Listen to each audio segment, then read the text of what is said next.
secara general, kita tidak akan tengok secara mendalam teknik-teknik yang ada dalam setiap analytic method. Analytic method ada 4, ada classification, ada clustering, ada association. Awak akan tengok secara detail tekniknya untuk setiap analytic method dalam business intelligence sepatutnya. Masalah business intelligence awak dah belajar, sepatutnya sekarang awak dah habis, awak start dah dengan classification tu apa, buat prediction, ada decision tree, kan? Sebab business intelligence.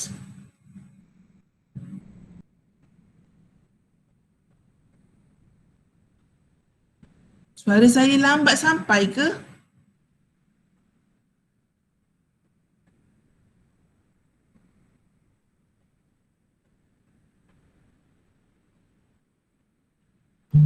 Madam tanya siapa ajar ke? Bukan, sampai mana dah awak belajar business intelligence? Oh, sampai mana? Tak ingat dah, topik berapa dah belajar?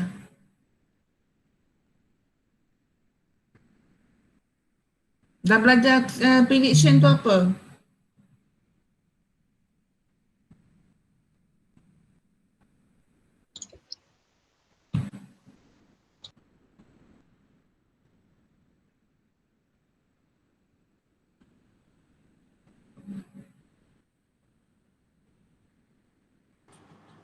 Last week belajar structured dengan semi-structured tu pun.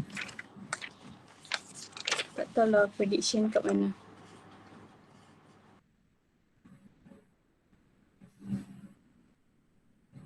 Macam mana? Last week belajar dekat semi-structured dengan structured data. Oh, masih belajar data lagi ya? Tak habis lagi on data. So lepas ni lah kot awak akan belajar on beberapa jenis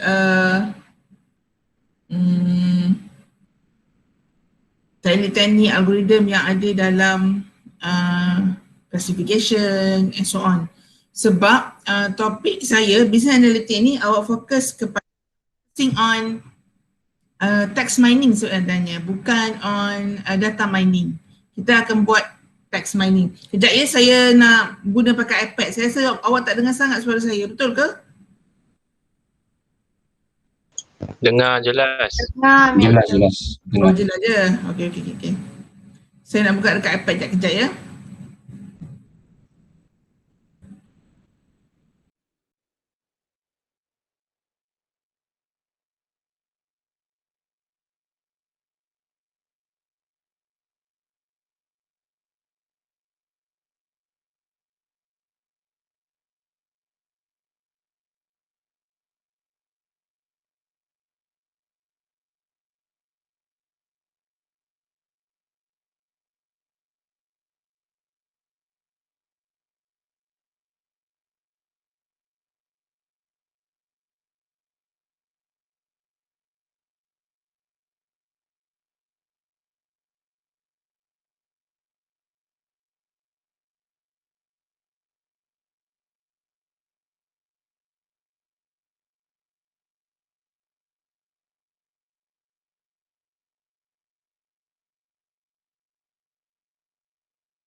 Madam tak dengar.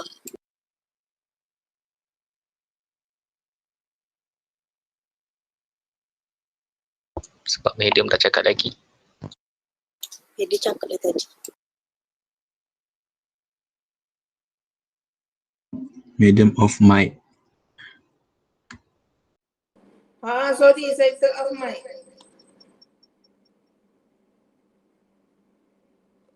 Sorry, turn off mic. Okay. So, untuk topik hari ini, kita akan tengok ada 4 types of, ada 4 objective of this lesson, for today's lesson. First is we are going to look into the categories of analytics method and methodology for data analytics. Apa yang ada metodologi kat sini, yang kita akan bincangkan ialah, ini adalah SDM lah. Okay, cross industry processing for data mining. And then the popular analytics method, yang ni kita akan tengok case study. What are the case study yang ada for each of the analytic methods, and also the step ataupun the tips, what type of analytics that you want to choose. Some of you yang buat BI punya project, dah terus letak predicting, okay, macam-macam lah. Tak apa, it's just a title. So nanti awak belajar BI, awak belajar business analytics, and maybe you want to change the analytic methods that you are going to use in your FYP project. Okay, so untuk untuk business analytics awak akan ada project. Cuma saya akan bagi project itu selepas cuti semester. Okay. So first kita recap dululah masa kita belajar first topic, the first lecture yang kita tengok, which is on the kita tengok ada 3 benda. Kita tengok purpose of data analytics. First, kenapa kita nak buat data analytics? First, sebelum tu kita what is data analytics? And then ada banyak istilah yang represent data analytics. Ada business intelligence, business data analytics, ada data mining, ada data analytics. So ada yang tanya saya hari tu, apa beza madam? Ada YouTube saya bagi kat you all. Kalau you dengar betul-betul, diorang ada satu tu speaker tu cakap, even though those istilah tu berbeza, eja pun berbeza, mungkin kalau awak cari definition in the dictionary pun, it will give you a different definitions. However, it gave you a similar meaning. Data analytics, BI, business analytics, semua tu konsep dia sama. You have a data, you want to convert it into information. Itu dia punya purpose. So this information, ada setengah dipanggil insight. Insight of the data. So this information nak buat apa, this insight of the data nak buat apa, banyak benda yang dia boleh buat. Antaranya ialah, first yang ni lah, to support decision making. Okay. And then kenapa lagi nak dapat information daripada data? But when we talk about data, it doesn't mean it must be a current data. Apa maksud MyDem, current data? Kita cerita pasal MyDen. Apa data yang ada dekat MyDen? MyDen mesti ada sales. Dia ada current sales. Sales bulan ni, sales hari ini, sales esok. Okay. Tapi MyDen juga ada sales historical data. 2 tahun lepas, 3 tahun lepas, 10 tahun lepas punya data. Okay. So those are the data. Depends pada company tu lah nak simpan ke tak. So why we want to get the information or insight of the data? First yang ni lah. So yang kedua, it will provide an advantage over competitors. Kenapa jadi advantage? Okay. Kenapa kita kena dapat advantage over competitors? Because we can do some predictions. We can do some overview. We can do some profiling about our customer. Okay, we want to know better. We want to know a lot of knowledge. We want to know information about our customer. We can do profiling. Profiling ni apa? Apa maksud profiling? Contoh macam ni lah. Cara membeli untuk setiap orang itu adalah berbeza. Saya dengan awak, apa yang saya beli adalah berbeza. Antara Amalin dengan Amalin dengan Imran dengan Najib berbeza. Hamizah dengan Sharifah berbeza. Tetapi mungkin antara awak semua ni ada yang sama benda yang profil cara dia membeli. Mungkin ada yang sama. Dan sama itu berdasarkan karakteristik dia. Profiling ni ialah we want to create a profile based on a characteristic of the customer, and we want to match the information about the information and a similar characteristic. Maksud saya macam mana? Okey, satu customer, karakteristik customer jenis A. Karakteristik dia ialah satu, dia adalah perempuan. Yang kedua, umur dia antara 18 sampai 21. Yang ketiga, dia adalah mendapat pinjaman PTPTN. Yang keempat, dia adalah pelajar universiti awam. Yang kelima, dia adalah duduk di college. Contohnya. So mungkin this is the characteristic. So we want to know the person who have a similar characteristic, apa yang dia suka beli. You may get a similar knowledge ataupun information about what are the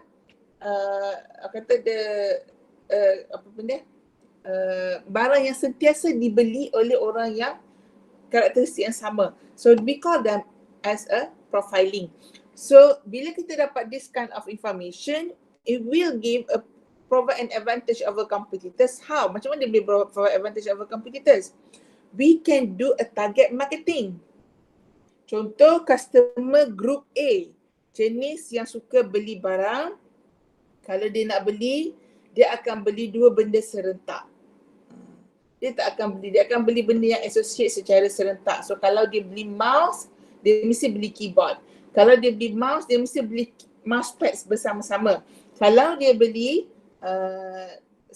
monitor screen, dia mesti beli sekali dengan monitor screen, beli keyboard juga. Ataupun dia akan beli extension juga. Contohnya, you know about this kind of customer. So you can do a target marketing. Contoh, you buat apa? Target marketing pada this kind of customer. So you beli, siapa beli dua barang akan dapat 10% discount. Itu contohnya. This is an example. Okay. So orang lain mungkin tak buat. Your computer may not do that kind of analytics. So tak dapat tahu lah those kind of information.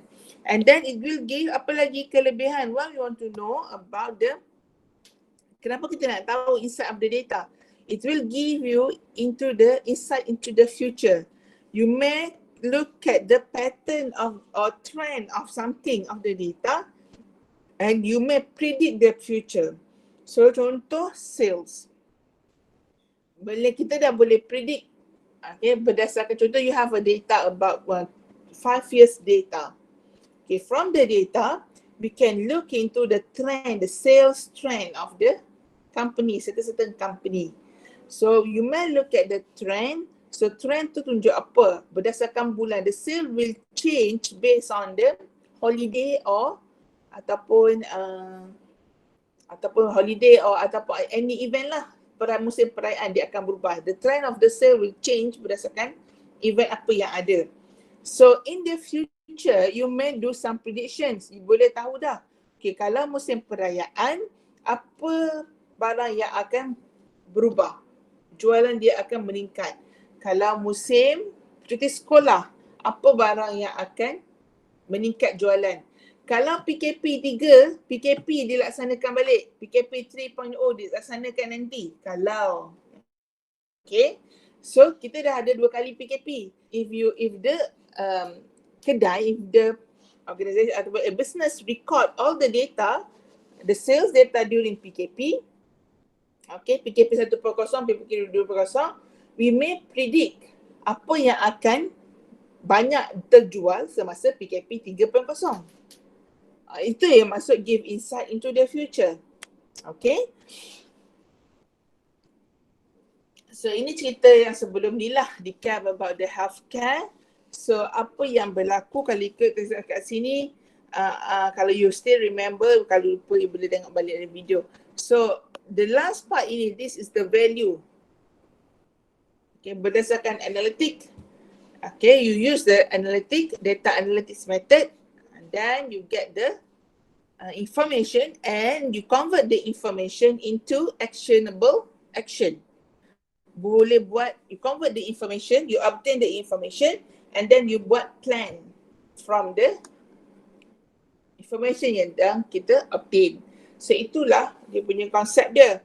Kita buat analytics, you dapat result daripada data analytics. Lepas you dapat result, so what? Apa nak buat?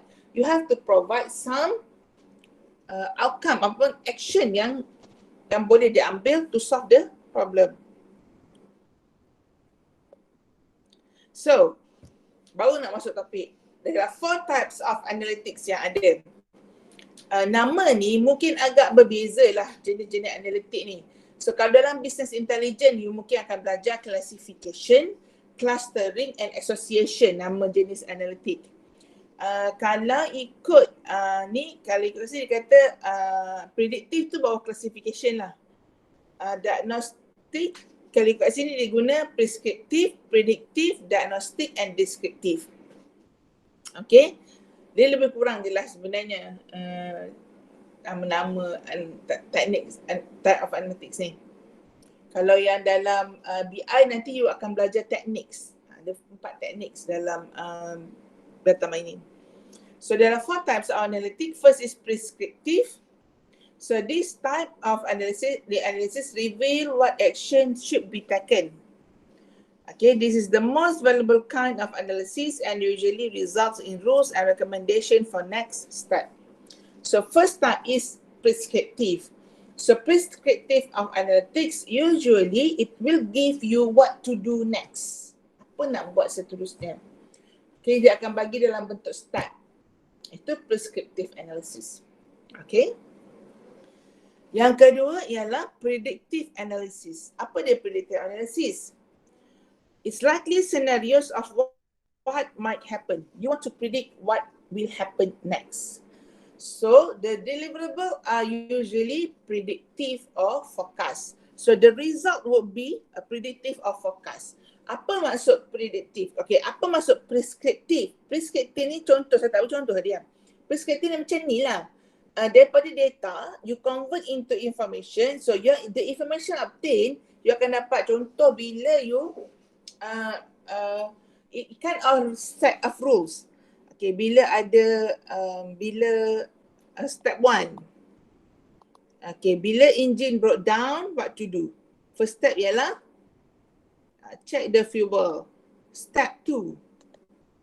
If the fuel is full, check the battery. Contoh. Okay. So if the engine, ni kereta, kita cerita pasal kereta. Engine is broke down. Step 1, check the fuel. Step 2, check if the fuel is full, check the battery.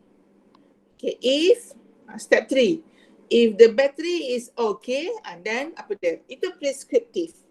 Based on the situation, it give you steps. Predictive, dia bagi you a forecast. Okay, apa maksud forecast? Okay, apa maksud forecast kat sini? Kita nak tahu apa next. So kalau predictive, sepatutnya awak bagi condition, dia akan bagi tahu prediction dia apa. Contoh macam mana? Contoh dia macam mana? Okay, kalau contoh pasal sale lah ya. Okay, kita buat sales. Okay, predicting sales for satu company A katakan. So bila sebut predicting sales for company, so you akan bagi contoh, you nak buat predict based on apa? Kita predict barang A ni laku ke berapa, kita nak predict dia akan, barang apa yang akan dijual. Okay, so dia nak buat laku atau tak laku. So kita akan tengok, okay, contoh kita akan, the result would be, okay, kita bagi tahu dia bulan berapa sekarang, contoh sekarang bulan 2, bulan 2 tengok awak ni, bulan 5, minggu pertama bulan 5 contohnya. And then cuaca sangat panas. So dia nak tahu, okay, kita tahu, okay, barang yang nak dijual ialah ice cream. So the knowledge will predict ice cream ni laku ke tak laku. Yes or no? So predicting ni ialah, predictive ni ialah is analysis that will tell you what will happen in the future based on the given data. Itu masuk predict. Itu masuk predict. Okay. Diagnostic. The third method is diagnostic. Diagnostic is a look at past performance to determine what happened and why. Okay, the result of the analysis is often an analytic dashboard. Diagnostic usually kita akan tengok apa, okay, contoh awak dah predict sales dia ice cream sales tak laku katakan. Kenapa tak laku? So diagnostik akan bagi tahu kenapa based on the result. Okay, berdasarkan sel yang lepas-lepas and so on. Okay, and then descriptive, what is happening now based on incoming data. Descriptive tell you what is happening. Contoh boleh tengok descriptive, analysis ni boleh buat pakai statistical. So kita akan tengok contohnya you boleh tengok real time. Kalau awak tengok awak biasa tengok mak ayah awak ada main saham ke, awak boleh tengok dashboard saham. Okay, dashboard saham, you akan tengok saham turun naik, harga saham yang turun, harga saham yang naik. Or tak payah pergi tengok cerita pasal saham, tengok pasal COVID. Okay, kita akan tengok contoh saya bagi awak, kita tengok COVID-19. COVID-19 Malaysia. So kalau awak tengok kat sini, so this is descriptive analysis. Ini contoh descriptive analysis. It tells you what is happening now. Ini contoh dia akan bagi tahu apa yang berlaku sekarang. So kalau tengok statistik kat sini, so this is descriptive analysis. Okay, dia tengok Malaysia ada berapa cases, Selangor, cases at each state, okay, and then berapa ramai yang dah vaccinate and so on. Okay, tapi tak ada lagi yang buat prediktif. So kalau prediktif ni macam mana? Prediktif ni dia akan tahu, okay, contohnya kat sini sampai 21 Mei dia punya data. Prediktif dia mungkin extend sikit lagi. Dia extend sampai contohnya 5 Mei. So dia predict esok lusa tak berlaku lagi 5 Mei. 5 Mei ni berapa bilangan yang positif. Itu prediktif. Dia predict yang akan datang. Okay.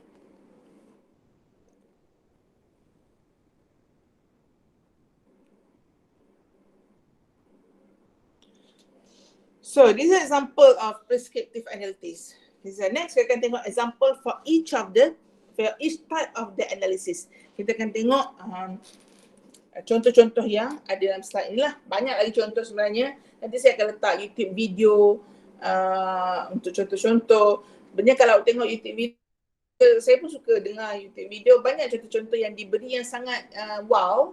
How they use business analytics in solving a problem, in solving a business problem, people problem, kerana organization problem. Okay. So, dia kata prescriptive is really valuable but largely not used. Orang jarang guna prescriptive, yes, honestly speaking jarang. So dia kata according to Gartner ni adalah company, 13% of organization are using predictive but only 3% are using prescriptive analytics. So most of the organization guna predictive, and even kalau you cari artikel or literature research, banyak orang buat predictive lah. Okay. So where analytics in general shed lights on a subject, prescriptive analytics give you laser-like focus to answer specific question. So usually prescriptive dia akan bagi you fokus pada apa nak buat on the certain problem. Okay. So for example, in the healthcare industry, you can better manage the patient population by using prescriptive analysis to measure the number of patients who are clinically obese, then add filters for factors like diabetes and LDL cholesterol level to determine whether to focus treatment. Okay, so ini contoh yang diberi. Dia kata, apa yang you boleh buat pakai prescriptive analysis ni? Contoh you ambil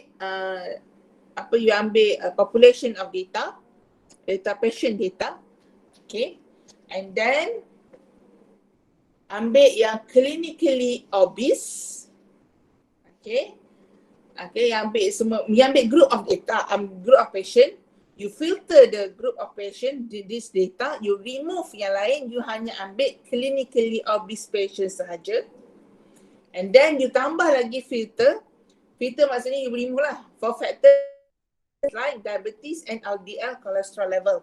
LDL cholesterol level ni apa? Kolesterol dalam badan manusia ada dua, kolesterol baik dan kolesterol jahat.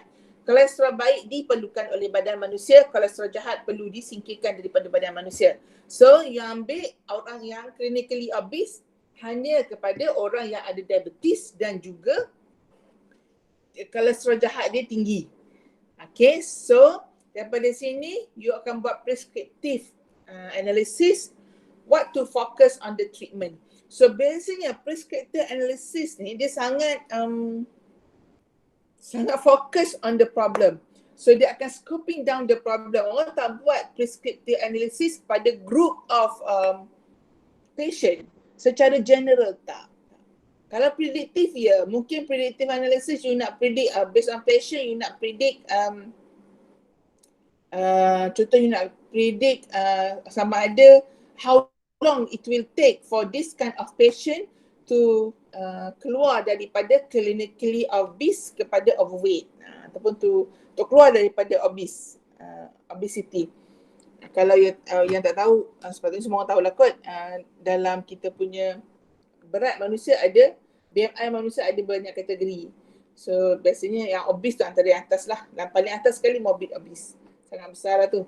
So macam mana nak keluarkan? So you can predict. Itu prediction. So prediction biasanya dia boleh buat on general a bigger scope of data. Prescriptive biasanya focus on that.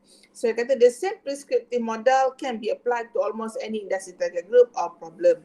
So dia more focus on the target group lah.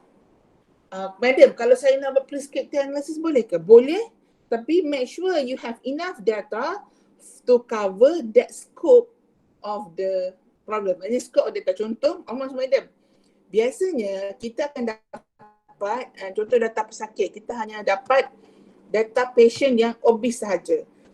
Contoh ada 2,000 data, 2,000 tu on obese sahaja. Tapi if you want to focus on yang ada masalah diabetes dan kolesterol, bila dah filter out, data obtain tu tak banyak. Sebab tu dia payah sikit nak buat prescriptive analysis ni. Unless you memang ada available source of data. Itu tak apa, you boleh buat benda tu. Okay, so next kita tengok predictive analysis. Okay, so predictive analysis use data to identify past pattern to predict the future. Based on the past pattern dapat daripada mana? Daripada data yang you ada lah. So, to predict the future. So, you all suka tanya saya, berapa banyak data? Madam, kalau data banyak ni cukup ke tak? Data banyak ni cukup ke tak? I don't have an answer enough or not. Kalau saya jawab je, boleh lah tu. Tapi honestly speaking, I don't have a specific answer either you can correctly predict the future or not. Kenapa?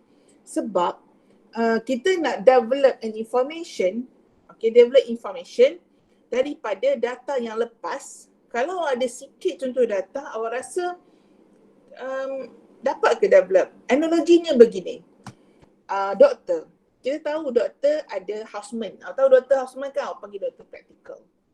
And then kita ada medical officer, doktor yang dah habis houseman. And kita ada specialist, doktor yang dah buat master, dia pergi buat master dan dia dapat specialist. And specialist tu nanti kalau dah lama sikit dia di senior specialist. Okay. So kalau awak nak buat pergi diagnose, nak pergi jumpa doktor, if you are given an option, doktor mana yang awak nak pergi, yang awak nak percaya? Awak pergi jumpa Dr. H.O kata awak ni demam biasa. Pergi jumpa MO kata awak ni macam kena denggi. Pergi jumpa specialist kata we need to do some blood test because I'm afraid you may have some variant of disease. Okay, so yang mana awak akan percaya? Awak akan percaya kepada specialist. Why? We know that this specialist has a lot of information. Kenapa dia ada banyak information? Because dia dah kerja lama. Bila dah kerja lama, dia dah nampak banyak cases. The doctor has a lot of data inside his mind instead of the theory. So doktor yang pakar ni dah banyak benda, dah jumpa banyak jenis penyakit, dah jumpa banyak contoh-contoh, dah jumpa banyak cases yang pergi, yang dia dah rawat. So we know this doctor has a lot of data inside his mind. So you will believe this doctor, this pakar instead of Dr. Houseman yang baru sahaja bekerja, mungkin jumpa patient tak sampai 100 orang. That's the answer. Okay, so bila you nak buat prediction, kata to identify past pattern to predict the future. Itu prediction. Awak tengok past pattern, data yang lepas-lepas, okay, awak nak predict what is next. Okay, for example, some companies are using predictive analytics for sales lead scoring. Okay, dia nak tahu produk mana yang akan melonjak, yang akan score the best sales next month. So kenapa? So dia akan fokus on this production, or maybe dia dah tahu produk ni yang akan boom next month. So dia akan buat apa? Dia akan create promotion untuk increase lagi sale. Dia kata kita buat siapa yang beli produk A will get a 50% discount on other product yang kurang laku sikit, contohnya. Okay, so because some companies have gone one step further, use predictive analytics for entire sales process, analyzing lead source, number of communication, types of communication, social media, documents, customer relationship management data, and etc. Okay, ada company lagi bijak, dia guna predictive analytics untuk analyze the whole sales process. Okay, dia akan cari apa yang akan jadi produk yang akan jadi yang boom, dia akan predict, and then dia akan tengok juga predict juga berapa kali kita kena approach customer supaya dia boleh beli produk ni. Okay, and then what is the type of communication yang ada certain customer suka this kind of communication. Ada certain customer suka dipujuk-pujuk untuk dibeli. Dia bagi persuasive technology. Ada certain customer yang dia tak suka benda-benda yang asyik ulang banyak kali. Dia kata annoying. Ada yang suka bila keluar pop-up iklan. Ada yang suka, ada yang tak suka. Okay, so type of communication. So when you identify what type of communication yang customer you suka, okay, you can use it for marketing. And then the social media documents, okay, and then CRM data, know your customer. And then apa you buat? Properly tuned predictive analytics can be used to support sales, marketing, or for other types of complex forecasts. Okay, so itu predictive. I hope you will be clear what is predictive analytics. So lepas ni, siapa yang nak buat prediction? Okay, prediction tu apa? You nak tengok past pattern to predict the future. What is next? Okay. Another type, the third type of analytics is diagnostic analytics. Okay.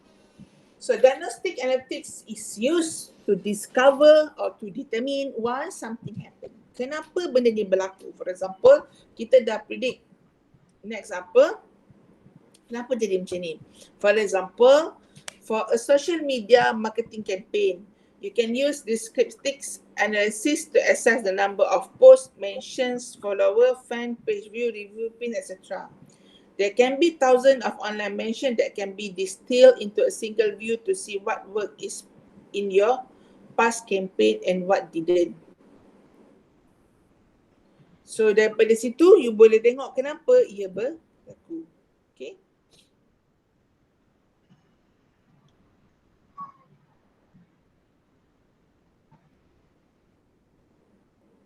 Ini bukan deskriptif lah, dia diagnostic. Salah ni. Ni adalah diagnostic. Okay. Last kali ialah descriptive analytics is available for uncovering patterns that offer insight. Descriptive analytics biasanya is not determining lah, dia tak maksud determining. You can use statistic to describe. Contoh, you want to assess the credit risk using past financial performance to predict customers' likely financial performance. Okay, descriptive analytics can be useful in the sales cycle, for example, to categorize customer by their likely product preferences and sales cycle. Itu contoh descriptive analytics lah. So, apa yang kita cari dalam data analytics? Before that, any question? Ada soalan?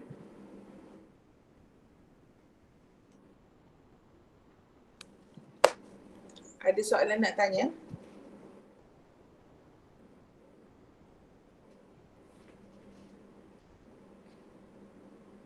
Hello. Lagi. Belum lagi. Okay. So, apa yang kita cari dalam data analytics? Ada dua benda. First is correlation, and second is pattern. Correlation is technique for investigating the relationship between two quantitative continuous variable, for example, age and blood pressure. And then kita akan tengok pattern, which is the repetitive characteristic, apa yang selalu berlaku. Okay. So, methodology for data analytics. Slow lah pula, tak nampak clear. Okay. Itu tadi kisah, dah selesai habis kisah what is four types of data analytics. Okay. And then now we are going to look at the methodology for data analytics. Okay, so dia ada biasanya, ada tanya saya tu, Madam boleh tak, ada tak method lain yang digunakan for data mining? Ada. You boleh tengok dalam literature, boleh cari dalam Google Scholar, there are a lot of metodologi lain. Tapi ini adalah standard process yang biasa digunakan oleh industri. Okay, kalau nak buat yang lain boleh tengoklah, boleh je guna yang lain, tak ada masalah. So dalam data, kalau tengok benda ni berpusing-pusing, apa tak anak panah dia non-stop, pusing sana, pusing sini. So apa maksudnya? Benda ni mungkin akan patah balik bila-bila masa sahaja. So the step may go back anytime. Okay. Sekaligus step pertama adalah business understanding. Yang kedua data understanding. Yang ketiga, yang keempat, yang kelima dan yang keenam. However, okay, mungkin awak dah sampai business understanding and data understanding and you need to go back to business understanding again. Okay. And then mungkin you dah buat data, dah dapat data betul-betul, you prepare the data. And then you want to model it. Modeling ni apa? You want to do some data mining technique. So when awak kat sini tiba-tiba data yang you prepare tadi tak sesuai dengan algoritma yang you nak pakai. Tak sesuai dengan algoritma ataupun teknik yang you nak pakai. So you kena patah balik, prepare balik data tersebut. Okay. And sampai dekat evaluation, dah dapat result dah. Dah buat materi, dah dapat evaluation. Somehow you found that result yang awak dapat tu not solving the problem. Tidak menyelesaikan masalah yang awak nak selesaikan. So you kena patah balik pergi business understanding, cari data balik. So siapa yang kata buat business intelligence senang, nak kerja senang? No. Silap awak dah siap collect data, tiba-tiba bila rang data tak cukup ataupun tak dapat result yang awak nak, awak kena collect data balik. Okay. That's a warning lah for those yang buat business intelligence. It won't be easy. Kalau kata lagi susah je macam daripada orang buat sistem, saya kata ya. Ya, saya rasa ya. Sebab Syakirah, tutup mic. Sebab student saya setakat ni semua kata, kawan-kawan dia semua tegur, kenapa budak BI dah banyak kerja daripada awal. Mesti sebab dia orang duduk asrama kan. Duduk sibuk buat FYP tu daripada semester proposal tu dah sibuk banyak kerja, tak berhenti dah kerja. Okay. So the CRIPS-DM, the methodology, this is the methodology for business analytics lah, data analytics or data mining or business intelligence. Standard process yang biasa digunakan, and the phases dia adalah berhubung kait dan dia boleh patah balik bila-bila masa sahaja. So kita kan, we are going to look into the each phases, apa setiap steps yang ada. The first phase is business understanding. So business understanding ialah the phase where you want to understand the problem to be solved. Okay, this may require multiple iteration before an acceptable solution formulation would appear. Okay, so you are a business analyst, okay, or data analyst. Orang yang nak buat data analytic dipanggil data analyst. So you are a data analyst. You are not the problem owner. So you need to understand what are their problem. Okay, and then you have to find a proper solution formulation. Okay, apa formulation dia? Kita nak buat apa? Yang prediction, nak buat classification, nak cari apa, data apa yang ada. So the design team should think carefully about the problem to be solved and about the use scenario. The must ask question is, what exactly do we want to do? Awak nak buat apa sebenarnya? Okay, nak buat apa? Apa masalah? So nak buat apa masalah tu? How exactly would we do? Okay, and what part of this scenario constitute possible data mining models. Okay, so kita senario contoh pasal library. Kita pasal budak sekolah tak suka pinjam buku, so membazir. Beli buku yang budak tak suka pinjam adalah membazir. So the question is, what is the problem? Problemnya membazir ataupun problemnya menarik minat pelajar meminjam buku? Okay, so itu the problem. Contoh lain, okay, apa contoh lain? Kita kata there is dia dah ada e-commerce, kata ramai orang yang berkunjung dalam website dia. Ramai orang yang berkunjung ke website dia. People, they have a lot of customer visits their website. Try to add to cart, masuk add to cart. However, they leave the cart unattended ataupun incomplete purchasing. Okay, maksudnya, so why this is happening? Contoh, there's a problem. Okay, faham tak masalah dia apa? Ada dah e-commerce, dah ada website, tapi ramai yang masuk. The traffic is busy all the time. Maksudnya ramai yang masuk. Bila check the traffic of the website busy. Maksudnya ramai orang access the website. And then bila check, ramai je orang add to cart barang-barang produk dia. However, okay, 50% of the visitors will left their cart unattended. Maksudnya dia akan tinggal je cart tu macam tu without completing the purchasing. 50%. Okay, so what is happening? Itu contoh problem. Itu contoh masalah. Okay, itu business understanding. We need to understand the problem. Why is the problem? Okay, so kalau cerita yang pasal kad tadi tu, nak kata design ke? Design, adakah katalog yang problem? Adakah customer yang problem? Adakah barang yang problem? We do not know. Okay. Next is data understanding. Dah lepas dapat business understanding, you know, understand the problem. Now we have to look into the data. Does the data comply with the problem? So data is the raw material from which the solution will be built. Adakah data yang ada boleh menyelesaikan masalah yang awak nak selesaikan? Okay. Contoh pasal library tadi. Pelajar tidak minat membaca buku. Jumlah peminjaman buku menurun. Ada buku yang tidak dipinjam, membazir. So adakah data cukup untuk to answer the question? Okay.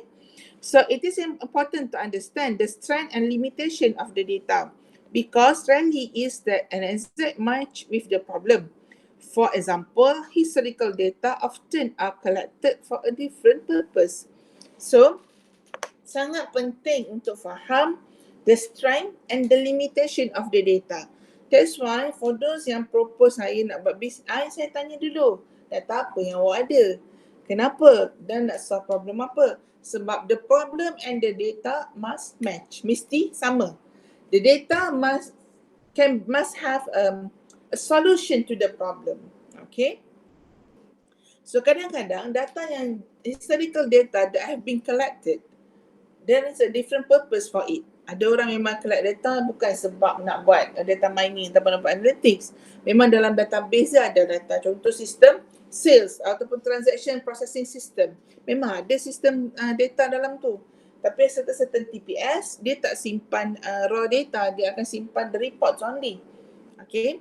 So it is common for a business problem to have several data mining tasks and the result of each task solve the problem. So kadang-kadang to solve the business problem, you may have several data mining tasks. So you mungkin buat clustering campur prediction, baru you dapat solve the problem. Okay. Contohnya, you want to find a factor that affect a mental health problem among the student. Awak nak cari faktor yang affect mental health problem, mental health issue among the student. Contohnya. So you put disability questionnaire yang dibuat oleh WHO. Okay, dia cerita pasal quality of life. So apa yang you dapat daripada situ? Dari situ baru you dapat pasal quality of life of the student. Okay, and then also you distribute questionnaire to identify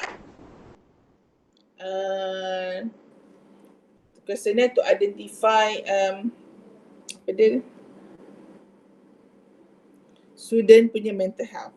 Contohnya. Saya bagi kat saya tunjuk contoh kejap ya. Boleh break kejap. Saya cari gambar yang menunjukkan ada certain problem, you have to use several type of data mining or data mining task. Okay. So ini student sini awak yang buat, siapa nama dia? Anis Izzati, last semester punya student. So dia buat predictive model, dia nak buat predictive model of university student mental health. So kalau tengok kat sini, dia start dengan data collection semua. So data mining teknik dia kat mana? Ada dua dia buat. Satu dia guna clustering. Okay. Clustering dekat kolom kedua yang clustered dataset tu. Itu dia pakai clustering. Yang ni clustering method, partition clustering ini yang digunalah. And then daripada situ, dia buat prediction. Lepas dia dapat cluster dataset, baru dia buat prediction. So baru dia dapat predictive model. Sebab apa dia kena buat clustering dulu? Sebab data yang dia dapat, dia collect tu tak ada label lagi. Bila you nak buat prediction, you kena dah ada data yang memang dah ada data yang orang yang ada masalah. Apa maksud madam? Okay, bila orang nak buat predict, nak tahu budak ni ada mental health problem ke tak? Okay, sekarang ni daripada tajuk ni kita tahu student saya ni dia nak buat prediction model ataupun prediction, nak predict sama ada orang tu, university student tu ada mental health problem or not. Predictive concept ialah bila you nak buat prediction, you kena ada data orang yang ada mental health problem dahulu. Bila kita nak buat prediction, kita kena ada data orang yang mengalami masalah tu. Contoh awak nak predict orang ni sakit diabetes ke tak. So data yang awak ada mesti contain data yang ada mental health problem tu. So macam mana nak dapat, nak tahu orang ada mental health problem? So dia collect raw data, dia collect berdasarkan questionnaire. So dia tak dapat, dia tak ada sampel data set yang ada mental health problem. So dia buat clustering to get the data set for prediction. Itu dia buat lah. So dia pakai dua data mining techniques to solve the problem. So itu maksudnya. Okay. Ada soalan?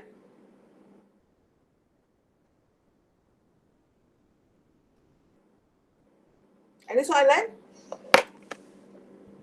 Tak ada. Tidur dah ke? Tak ada. Tengah fokus. Memahami, pening Okay. Saya break sekejap. Saya nak pergi toilet 1 minit. Okay.